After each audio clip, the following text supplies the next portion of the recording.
One of the things that I want to pull from what you said is about the hostility and the politics right there in Virginia.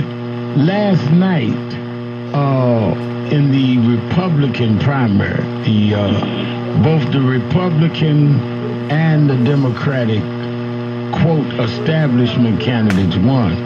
Democrats by a big margin. Republicans much closer. Ed Gillespie, who used to be the head of the Republican Party, did not do much better than Stewart, who ran against him.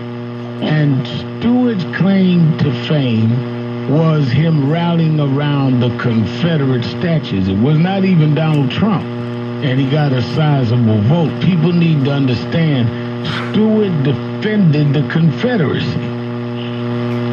Yeah, absolutely. I mean, that's the level of politics that we see especially in the Republican Party and on the conservative side of things, and how, this particular incident today unveils or unravels all those layers, the layers of that sort of Confederate mindset. It's a neo-Confederate mindset because it's the modern 21st century version of what we saw in the 1800s and even beyond it, after the Civil War with Reconstruction and Jim Crow and everything else. It's a much more sophisticated, modernized version of what we saw during those days and also what we saw during the Civil Rights Movement and Republican Party, the modern Republican Party, and especially conservatives have found a way to refine it, to make it seem like it's not really that, but that's exactly what it is.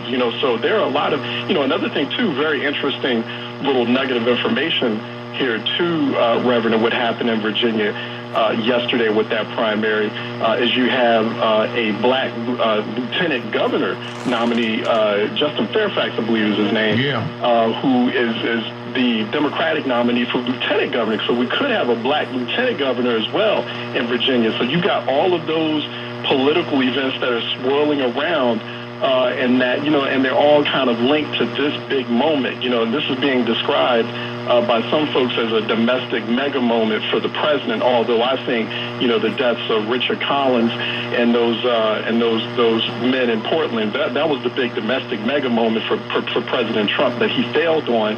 But this moment right here in Virginia today is a major, I mean, there are going to be some serious political waves and tsunamis that are going to occur from this. Let's go to phones. Let's go to Maurice, WURD 900 in Philadelphia. Maurice, you're keeping it real with Charles Ellison and Al Sharpton. This is your Soul Train fan from you being 19. I'm trying to find the hidden tapes of you coming down the line on YouTube. I guess I can't find it. Listen, I can see what the problem is going on here. After you watch the oblong table with Donald Trump and his minions praising him, and then you see Jeff Sessions getting instant amnesia, it would make anybody snap.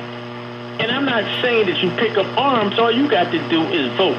Not Democrat or Republican. You need to vote America. That's the problem that's going on right now. And I think people are starting to realize after these two, I hate to use the word, sessions with the Knights of the Unarmored and the old man are talking crazy, people are starting to lose control about what's really going on with our government. And that incident that just happened might be the beginning of something that I hope never happens. Yeah, well, I hope it doesn't either. Thank you for your call. Let's go to WOWE 98.9 in Flint, Michigan, to Brandon. Brandon, you're on with Ellison and Sharpton. Brandon?